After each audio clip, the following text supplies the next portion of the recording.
علیہ وسلم نے صحابہ کی زبان سے جب یہ بات سنی تو اللہ کے نبی نے ارشاد فرمایا وجبت علیہ.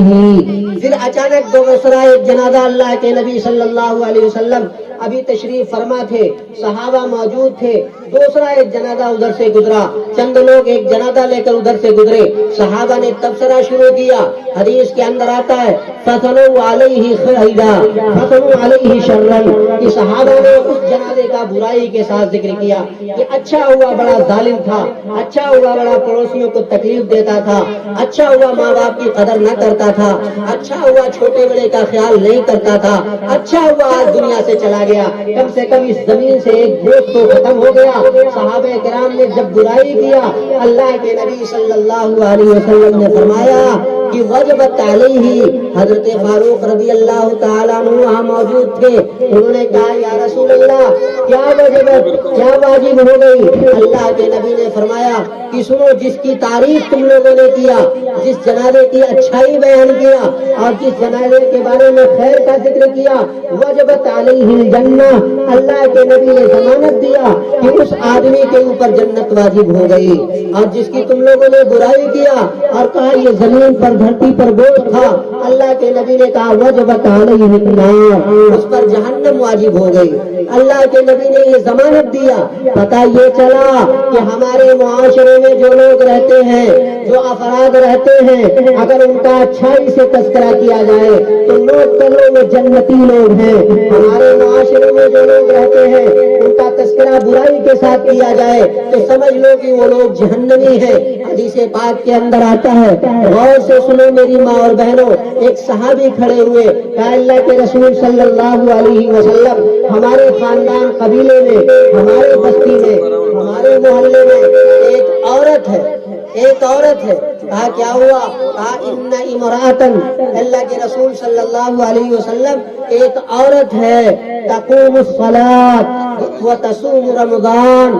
اللہ کے نبی صلی اللہ علیہ وسلم ہمارے پڑوس میں ایک عورت رہتی ہے, وہ بڑا نماز پڑھتی ہے, اشراق بھی پڑھتی ہے, چاشت بھی پڑھتی ہے, اوابین بھی پڑھتی ہے, تہجد بھی پڑھتی ہے, فرض بھی پڑھتی ہے, نوافل بھی پڑھتی ہے, مستحب بھی پڑھتی ہے. اور اللہ کے رسول صلی اللہ علیہ وسلم اس کے اندر ایک اور بات ہے, وہ تصدق بالخیر, کہ اللہ کے رسول صلی اللہ علیہ وسلم وہ بہت زیادہ صدقہ خیرات کرتی ہے. جب گاؤں کی مسجد میں ضرورت پڑتی ہے, مسجد میں یا مکتب میں ضرورت پڑتی ہے, یا کسی اجتماع کی ضرورت پڑتی ہے, یا امام صاحب اسے بھلائی کا کام بتاتے ہیں تو بہت زیادہ پیسہ خرچ کرتی ہے, بہت زیادہ خرچ کرتی ہے. کیا فرمایا صحابی نے کہ اللہ کے رسول صلی اللہ علیہ وسلم ایک عورت میرے خاندان میں ہے, بہت زیادہ نماز پڑھتی ہے, بہت زیادہ صدقہ کرتی ہے. آگے فرمایا وتصوم رمضان, اللہ کے رسول صلی اللہ علیہ وسلم صرف رمضان کا نہیں بلکہ کثرت سے روزہ رکھا کرتی ہے. رمضان کا تو رکھتی ہی رکھتی ہے, اس کے علاوہ بھی ہر جمعرات کو روزہ رکھتی ہے, مہینہ میں 3 دن روزہ رکھتی ہے, ہفتے میں 1 دن روزہ رکھا کرتی ہے. اللہ کے نبی صلی اللہ علیہ وسلم اس طرح کے بہت اچھے اچھے عادات اس کے اندر ہیں, بہت اچھے اچھے معاملات اس کے ظاہر ہوتے ہیں. لیکن اللہ کے رسول صلی اللہ علیہ وسلم اس عورت کے اندر ایک کمی ہے, اس عورت کے اندر ایک کمی ہے. اللہ کے رسول نے فرمایا کیا ہے؟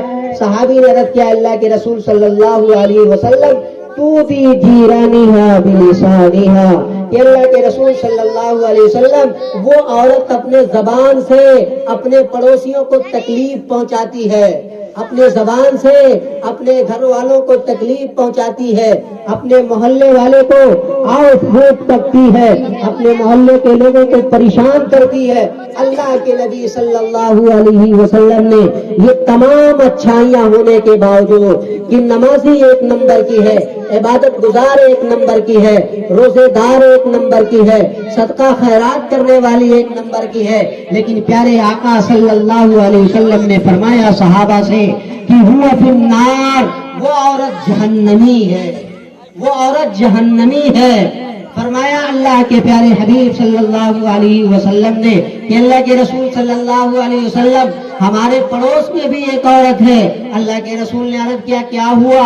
کہا ان امرأتن, اللہ کے رسول صلی اللہ علیہ وسلم ایک عورت ہے جو بہت کم وقت نماز پڑھا کرتی ہے، لے دے کے 5 وقتیہ نماز پڑھ لیا کرتی ہے، فجر ظہر عصر مغرب عشاء، بہت زیادہ تہجد گزار نہیں ہے، اور لے دے کے صرف رمضان کا روزہ فرض جو ہے وہ رکھ لیا کرتی ہے، بہت زیادہ صدقہ خیرات نہیں کرتی، صرف تھوڑا بہت جو 2-4 روپیہ اسے میسر ہو مسجد مدرسے مکتب بھلائی کے کام میں خرچ کر دیا کرتی ہے، بہت معمولی کام اس کا ہے، لیکن اللہ کے رسول صلی اللہ علیہ وسلم اس عورت کے اندر ایک خوبی ہے، اللہ کے رسول نے فرمایا وہ خوبی کیا ہے؟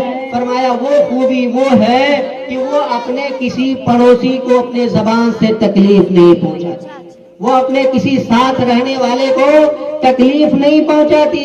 اللہ کے نبی صلی اللہ علیہ وسلم نے فرمایا کہ انہا امرأۃ فی الجنہ، کہ وہ عورت جنتی ہے، وہ عورت جنتی ہے۔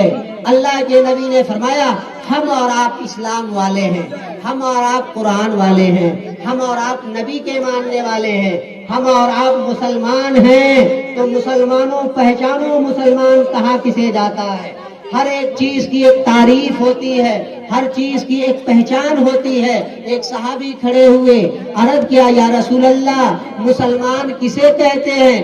اللہ کے نبی نے فرمایا کہ مسلمان کہتے ہیں، کسے کہتے ہیں کہ المسلم من سلم المسلمون من لسانہ و یدہ، کہ مسلمان اسے کہتے ہیں کہ جس مسلمان سے دوسرے تمام کے تمام مسلمان اس کے ہاتھ کے تکلیف سے، اس کے پیر کے تکلیف سے، اس کے دماغ کے شر سے، اس کے دماغ کے فطور سے اگر دوسرے مسلمان محفوظ ہیں تو سمجھ لو یہ مسلمان ہے، اور اگر ایسا نہیں ہے تو یہ میں نہیں، اللہ کے پیارے حبیب صلی اللہ علیہ وسلم فرماتے ہیں کہ وہ مسلمان نہیں ہے، وہ مسلمان نہیں ہے۔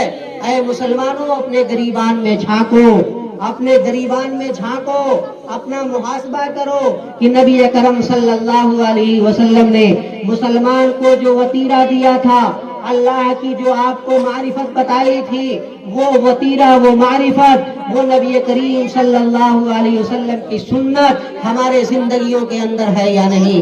اگر نہیں ہے تو افسوس کرو اور اس زندگی کو سدھارنے کی کوشش کرو، ورنہ قیامت آ جائے گی، تم انتقال کر جاؤ گے، پھر اس کائنات کے ذرے سے بھی تم فائدہ اٹھانے کی حیثیت نہیں رکھتے، اس کائنات کے ذرے سے بھی تمہیں لابھ حاصل ہونے والا نہیں ہے۔ اس لیے جب ہماری زندگی باحیات ہے، ہمیں چاہیے کہ صحیح معنوں میں ہم مسلمان بنے، صحیح معنوں میں ہم عاشق رسول بنے، صحیح معنوں میں اللہ کے بندے بنے۔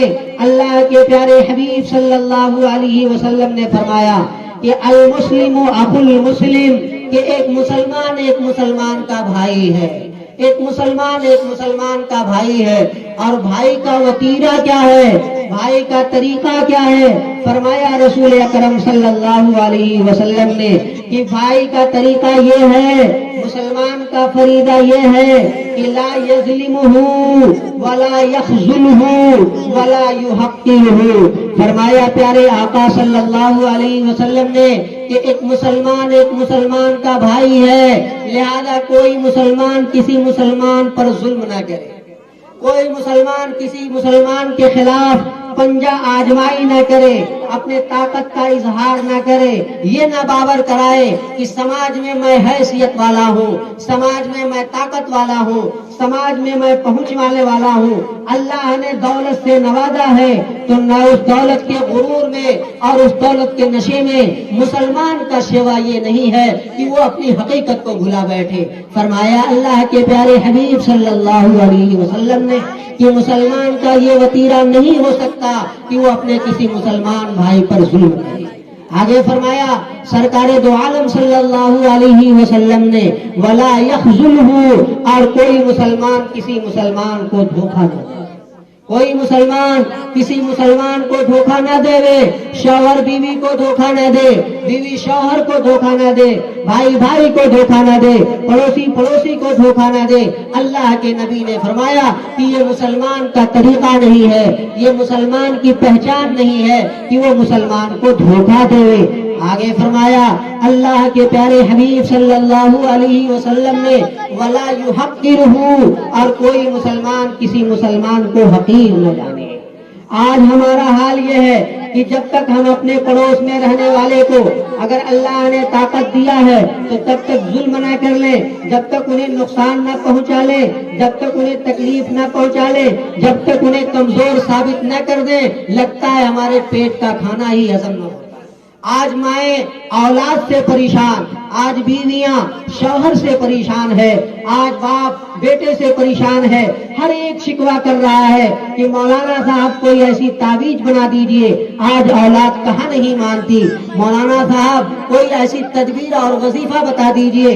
آج شوہر میرے خلاف چل رہا ہے، شوہر کی شکایت ہے، بیوی میرے منشا کے خلاف چل رہی ہے۔ سرکار دو عالم صلی اللہ علیہ وسلم نے اس سماج میں رہنے والوں کے ایک حقوق مرتب کیے ہیں۔ آج اولاد اگر باپ کے حق کو ادا کرنے لگے، باپ اولاد کے حق کو ادا کرنے لگے تو گلہ اور شکوہ دور ہو جائے گا۔ حضرت عمر فاروق رضی اللہ تعالیٰ عنہ کے دربار میں ایک باپ لاٹھی ٹیکتے حاضر ہوا اور کہا یا امیر المومنین، اے مسلمانوں کے سربراہ، آپ کے پاس میں اپنے اولاد کی شکایت لے کر آیا ہوں، اپنے بیٹے کی شکایت لے کر آیا ہوں۔ کہا کیا بات ہے امیر المومنین؟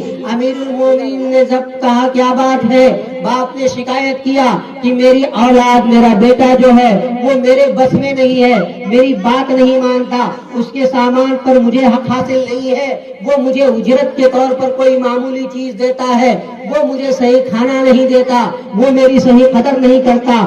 اللہ کے پیارے حبیب کے حبیب حضرت عمر فاروق رضی اللہ تعالیٰ عنہ نے جب یہ بات سنی تو غصے سے چہرہ زرد ہو گیا اور کہا صحابہ سے حکم دیا کہ اسے حاضر کیا جائے۔ اولاد کو لایا گیا، بچے کو بلایا گیا۔ جب بچہ امیر المومنین کے سامنے آیا تو امیر المومنین نے کہا تمہارے باپ نے تمہاری شکایت کی ہے، تمہارے باپ نے تمہاری شکایت کی ہے، کیا یہ سچ ہے؟ تو امیر المومنین سے اس اولاد نے کہنا شروع کیا۔ لڑکے نے کہا امیر المومنین، کیا اسلام کے اندر، کیا قرآن کے اندر، کیا نبی کے طریقے کے اندر صرف یہی ایک کلچر ہے کہ جو بھی حق ہوگا وہ اولاد پر ہوگا؟ کیا باپ پر کوئی حق نہیں ہے؟ کیا باپ پر کوئی حق نہیں ہے؟ آپ میرے اس اعتراض کا جواب دے دیں، پھر آپ جو مجھ سے کہیں گے آمنا و صدقنا۔ امیر المومنین نے کہا نہیں، پہلے باپ کا حق بیٹے پر ہے، پھر بیٹے کا حق باپ پر ہے۔ کہا کیا حقوق ہیں باپ کے؟ فرمایا امیر المومنین نے کہ سنو، باپ کے بیٹوں پر، اولادوں پر موٹے موٹے 3 حقوق ہیں۔ کیا فرمایا؟ 3 حقوق ہیں۔ کہا اس لڑکے نے امیر المومنین کیا حق ہے؟ کہا 3 حق موٹے موٹے یہ ہے کہ جب کسی اسلام والے کے یہاں، ایمان والے کے یہاں جب کوئی اولاد آئے تو سب سے پہلی بات یہ ہے کہ اس کا ایک اچھا سا نام رکھے، احسنوا اسمہ، اس کا بڑھیا سا نام رکھے۔ بڑھیا نام کا کیا مطلب ہوتا ہے؟ وہ نام رکھے کہ جس کا معنی بڑھیا ہوتا ہے، جس کا معنی مطلب خیز ہوتا ہے، جیسے صحابہ کا نام ہو، پیغمبر کا نام ہو، اسلاف کا نام ہو، اللہ کے ولی کا نام ہو۔ آج کی طرح ماڈرن نام نہیں۔ آج لوگ یہ تلاش کرتے ہیں، کچھ تلاش کرتے کرتے نیٹ پر تھک جاتے ہیں، یوٹیوب پر سرچ کرتے کرتے تھک جاتے ہیں، تو آتے کہتے مولانا صاحب ایسا نایاب نام بتائیے جو دنیا میں کسی کا نہ ہو، جو دنیا میں کسی کا نہ ہو۔ ایک جگہ جانا ہوا، پتا چلا کہ وہ بڑھیا تھی، اس کے 4 بیٹے تھے۔ پوچھا، جب دیکھا کہ مولانا لوگ اس کے دروازے پر آئے ہیں تو دیہات کی عورتیں بڑی خوش ہوتی ہیں، دل میں دین کا جذبہ ہوتا ہے، ایمان کا جذبہ ہوتا ہے، بڑی خوش ہوئی کہ مولانا لوگ تشریف لائے۔ اس نے آواز دیا، کہا آفت کہاں ہو، جلدی آؤ۔ مولانا لوگ پریشان ہو گئے کہ بھیا 21 آفت کو بلا رہی ہے۔ کہا گھبراؤ نہیں، یہ میرے بیٹے کا نام ہے، گھبراؤ نہیں، یہ میرے بیٹے کا نام ہے۔ کہا آفت آیا تو میں کہنے لگی دیکھو مولانا لوگ تشریف لائے ہیں، انہیں پانی پلاؤ، ناشتے کا نظم کرو۔ کہا امام صاحب موجود تھے، انہیں علماء میں ایک صاحب تھے مذاقیہ قسم کے، انہوں نے کہا بوڑھی ماں ایک ہی اولاد ہے کیا؟ کہا نہیں ایک اور ہے۔ کہا اس کا کیا نام ہے؟ کہا اس کا نام بیپت ہے۔ کہا اس کا نام بیپت ہے۔ پھر وہ مذاقیہ طور پر کہنے لگے کہ ماتب، آفت، مصیبت، بیپت یہ تینوں تمہارے گھر ہیں تو ایک کو کیوں چھوڑ دیا، قیامت بھی کسی کا رکھ لیے ہوتے یہی سب ہو جاتا۔ تو یہ حالات ہیں مسلمانوں کے۔ کہتے ماڈرن نام بتائیے، ایسا نام بتائیے کہ جو کہیں مل نہ رہا ہو تو سن لو ایسا نام۔ ایک صاحب اپنے بچے کا نام رکھے تھے، کہا میرے بچے کا نام فرعون ہے۔ کہا نالائق کہیں کہ فرعون جانتے بھی ہو کون ہے؟ ارے اس سے اچھا شداد رکھ لو، حامان رکھ لو، یہ نام قرآن میں بھی ہے۔ کہا نہیں اس کے معنی غلط ہیں۔ تو جب تمہیں یہ پتا ہے اس کے معنی غلط ہیں، یہ آدمی غلط ہے، تو مولانا صاحب سے پتا کرو کہ لفظ کون صحیح ہے، کس کا معنی کیا ہوگا۔ تو فرمایا امیر المومنین نے کہ باپ کا حق یہ ہے کہ جب بیٹا پیدا ہو، بیٹی پیدا ہو تو اس کا اچھا سا نام رکھے، اس کا اچھا سا نام رکھے۔ پھر کہا اس بچے نے امیر المومنین دوسرا حق باپ کا بیٹا پر کیا ہے؟ کہا دوسرا حق یہ ہے کہ جب بچہ چلنے کے لائق ہو جائے، بولنے کے لائق ہو جائے تو ماں باپ اس کی تربیت کرتے ہوئے اسے دین کی تعلیم دے، اللہ کی پہچان بتائیں، رسول کی حقیقت بتائیں، قرآن کی حقانیت بنائیں، یعنی ان کا ایمان مضبوط کرے۔ کہا تیسرا حق کیا ہے؟ کہا تیسرا حق یہ ہے کہ جب باپ کی اولاد جوان ہو جائے، چاہے بیٹی ہو یا بیٹا، جب اس لائق ہو جائے کہ اس کی شادی کر دی جائے تو یہ باپ کی ذمہ داری ہے کہ اولاد کی شادی کر دے، اولاد کی شادی کر دے، یہ باپ کی ذمہ داری ہے۔ امیر المومنین نے یہ تین حق بتایا۔ بچے نے کہا امیر المومنین میری بات کو سن لیجئے۔ کہا بتاؤ تم کیا کہنا چاہتے ہو؟ کہا میں یہ کہنا چاہتا ہوں کہ تین حق آپ نے میرے باپ کے بتائے، دنیا میں مجھ سے پہلے میرے باپ آئے، ابا حضور آئے، ان سے آپ پوچھئے کہ ان تین حقوں میں انہوں نے میرا کون سا حق ادا کیا؟ انہوں نے شادی کیا۔ فرمایا امیر المومنین نے کہ اچھا نام رکھنے کے ساتھ ساتھ ضروری ہے کہ جب باپ نکاح کرے تو نیک عورت تلاش کرے، اچھا خاندان تلاش کرے۔ کہا بچے نے میرے باپ نے ایک بھگیڑی عورت سے نکاح کیا تھا، ایک غیر ایمان والی عورت سے نکاح کیا تھا، اس نے میرا حق ادا نہیں کیا۔ رہ گئی تربیت کی بات، جب میں بولنے کے لائق ہوا تو اس نے اللہ کی معرفت نہیں بتائی، مجھے اس نے لٹ تھما دیا اور اونٹوں کے حوالے کر دیا کہ چل جنگل میں یہ اونٹ چرایا کر۔ اور جب میں شادی کے لائق ہوا اور میں عاقل بالغ ہو گیا تو آج تک اس نے میری شادی نہیں کی۔ پھر اللہ امیر المومنین میں اس کا فرما بردار اور اطاعت گزار اولاد کیسے بنوں؟ امیر المومنین نے اس باپ کو ڈانٹ پلائی اور کہا پہلے تو حق ادا کرنا سیکھ، پھر حق کا مطالبہ کرنا سیکھ۔ تو یہ والدین کی ذمہ داری ہے کہ بچوں کی دینی تربیت کیا جائے۔ دینی تربیت کہاں ہوگی؟ دینی تربیت سب سے پہلے ماں کے گود میں ہوگی۔ یہ آیا کتابوں کے اندر کہ ماں سب سے پہلا مکتب اور ماں سب سے پہلا مدرس اور استاد۔ اسلاف جو بڑے بڑے کارنامے انجام دیے، ان کارناموں کے پیچھے ان ماؤں کا صحیح دودھ، صحیح زبان، صحیح جگر قربان ہوا، تب جا کر دنیا کے اندر اتنا کارہائے عجاب کو انجام دیا۔ ایک بادشاہ ہے، اسے خبر ملی کہ جنگ کے اندر میرا بیٹے کا پانسا پلٹ گیا ہے اور وہ شکست کھا گیا ہے، میدان جنگ چھوڑ کر بھاگ گیا ہے۔ کہنے لگا آ کر بیوی سے کہ بچہ تو اپنا نااہل نکلا، دشمنوں کو پیٹ دکھا دیا، میدان جنگ چھوڑ کر بھاگ گیا۔ ماں کہنے لگی نہیں ایسا نہیں ہو سکتا، میرا بیٹا قربان تو ہو سکتا ہے لیکن جنگ سے پیٹ دکھا کر بھاگ نہیں سکتا۔ کہا نہیں ایسے ہی قاصد نے خبر دیا ہے، ایلچی نے ایسے ہی بتایا ہے۔ ماں کہنے لگی ایلچی کچھ بھی بتائے لیکن میرا دل نہیں کہتا، میں اس بات کو نہیں مانتی۔ 3 دن کے بعد خبر آئی کہ بیٹا جنگ جیت چکا ہے۔ بادشاہ آیا اور اہلیہ سے پوچھنے لگا تمہیں ایسے کیسے یقین ہو گیا تھا کہ بیٹا پشت نہیں دکھا سکتا؟ کہا یقین ہونے کی وجہ اور علامت یہ تھی کہ میں نے اپنے بیٹے کو جب میرے پیٹ کے اندر حمل ٹھہرا تھا تو میں نے اللہ سے یہ ارادہ ظاہر کیا تھا، میں نے اللہ کے ساتھ یہ عزم کیا تھا کہ یہ 9 مہینہ جب تک میرے پیٹ میں یہ حمل رہے گا میں حلال کھاؤں گی، میں صحیح روزی کھاؤں گی، میں جھوٹ نہیں بولوں گی، میں غلط نہیں کروں گی، اس لیے مجھے یقین تھا۔ اور جب 9 مہینے کے بعد میں نے اسے 1.5 پونے 2 سال دودھ پلایا تو میں نے ہمیشہ یہ عہد کیا کہ ہمیشہ باوضو ہو کر کے اسے دودھ پلایا کہ یہ میرا بچہ راہ مستقیم پر چلے گا۔ میرا ماں کا یہ جگر ہے اور کہہ رہا ہے کہ میں نے جسے اتنا محنت اور جاں فشانی کے ساتھ پالا ہے وہ ہرگز پیٹھ دکھا کر نہیں بھاگ سکتا، اس لیے مجھے یقین تھا۔ تو آج مائیں اگر حقانیت پر آ جائیں، آج مائیں اگر دینداری پر آ جائیں تو الحمدللہ آج بھی قطب الدین بختیار کاکی پیدا ہو سکتا ہے، آج بھی بایزید بستامی پیدا ہو سکتا ہے، آج بھی اللہ کے ولی پیدا ہو سکتے ہیں اور ان سے جگ دنیا کے اندر بڑے بڑے کرامات ظاہر ہو کر سکتے ہیں۔ جو ماں اور بہنیں نیک ہوتی ہیں، تھوڑی دیر میں اپنی بات ختم کر رہا ہوں، آخری بات عرض کر رہا ہوں، جو مائیں اور بہنیں نیک ہوتی ہیں وہ اپنے شوہروں سے نیک کام کراتی ہیں، جو مائیں نیک ہوتی ہیں وہ اپنے اولاد سے نیک کام کرا دیتی ہیں۔ تاریخ کے اندر ایک نام آتا ہے زبیدہ کا، ہارون رشید بادشاہ ہے، ہارون رشید کی اہلیہ ہیں، لیکن یہ زبیدہ ایسی خاتون تھی کہ ان کے محل کے اندر جس حجرے کے اندر رہا کرتی تھی اس حجرے کا یہ عالم تھا کہ کسی وقت قرآن کی تلاوت بند نہیں ہوتی، 1000 کنیزیں اس نے رکھی تھی قرآن کی تلاوت کرنے کے لیے اور خود بھی قرآن کی تلاوت کیا کرتی تھی۔ آج ہماری ماں اور بہنیں قرآن کو پڑھنا بھلا دیا، آج صبح ہمارے گھروں سے قرآن کی آواز نہیں آتی، گانے کی آواز آتی ہے، گنگناہٹ کی آواز آتی ہے۔ صحابہ کی زندگی کامیاب اس لیے تھی کہ ان کے گھروں سے صبح صبح قرآن کی آیت آیا کرتی تھی، سورہ فاتحہ پڑھا جاتا تھا، سورہ یاسین پڑھا جاتا تھا، سورہ رحمان پڑھا جاتا تھا، سورہ واقعہ پڑھا جاتا تھا۔ آج مسلمان بچیوں کو قرآن کی عظمت پتہ نہیں ہے۔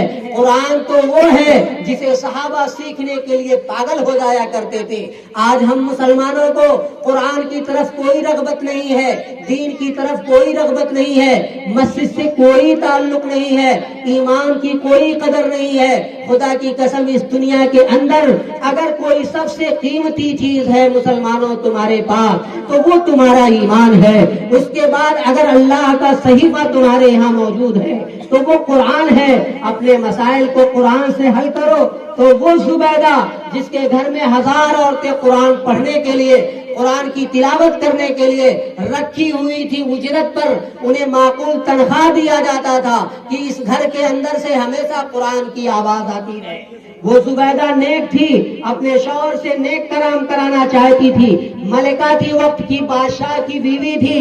ان کے دماغ میں آیا ایک بار وہ سوئی ہوئی تھی، رات کی تاریکی میں سو رہی ہے، دیکھا خواب میں دیکھا کہ بہت سارے جنگل کے درندے میرے ساتھ غلط کام کر رہے ہیں، میرے ساتھ بدکرداری کر رہے ہیں۔ بیدار ہو گئی، کہا اللہ تیرا توبہ، اللہ تیرا توبہ، کہ اللہ تیرا توبہ، اے اللہ میں نے تو ایسا سوچا بھی نہیں تھا۔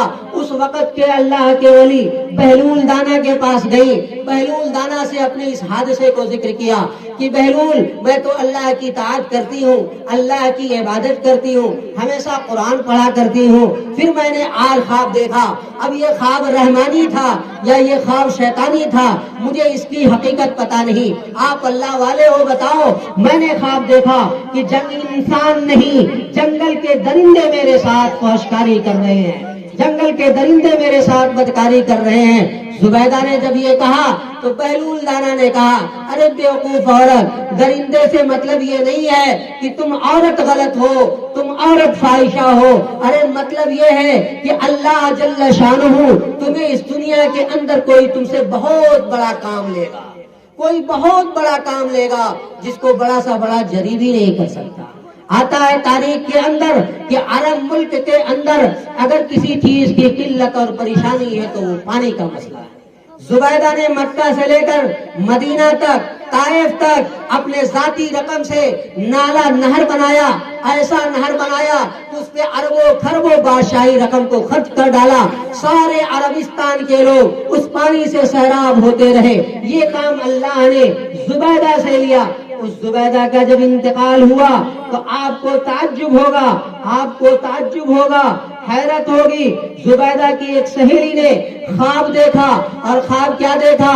زبیدہ جنت کے اندر ٹہل رہی ہے.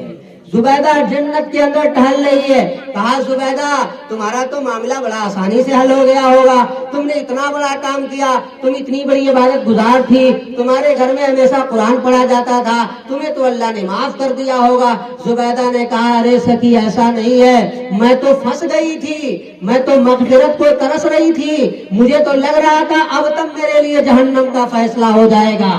لیکن اللہ کا کرم، اللہ کی نوازش کہ میرے پالے کے اندر، میرے دامن کے اندر ایک ایسی نیکی تھی، ایک ایسی ادا تھی جو ادا اللہ کو بھا گئی. وہ ادا یہ تھی کہ میں ایک وقت شاہی محل میں بیٹھ کر اپنے سہیلیوں کے ساتھ کھانا کھا رہی تھی، کھانا کھائی رہی تھی. میں نے کھانے کا لقمہ اٹھایا تھا، اٹھا کے منہ میں ڈالنا ہی چاہ رہی تھی کہ مسجد سے امام صاحب نے آواز بلند کی، اذان دیا کہ اللہ اکبر اللہ اکبر. جب میں نے مؤذن کی زبان سے اللہ کی کبریائی کو سنا، اللہ کی عظمت کو سنا، اللہ کی بڑائی کو سنا، تو میری غیرت نے گوارا نہ کیا کہ وہ لقمہ میں منہ میں ڈال لوں. میں وہ لقمہ واپس کر کے پلیٹ میں ڈال دیا اور اپنے سر پہ دوپٹے کو صحیح کیا، اپنے سر پہ دوپٹے کو ڈالا.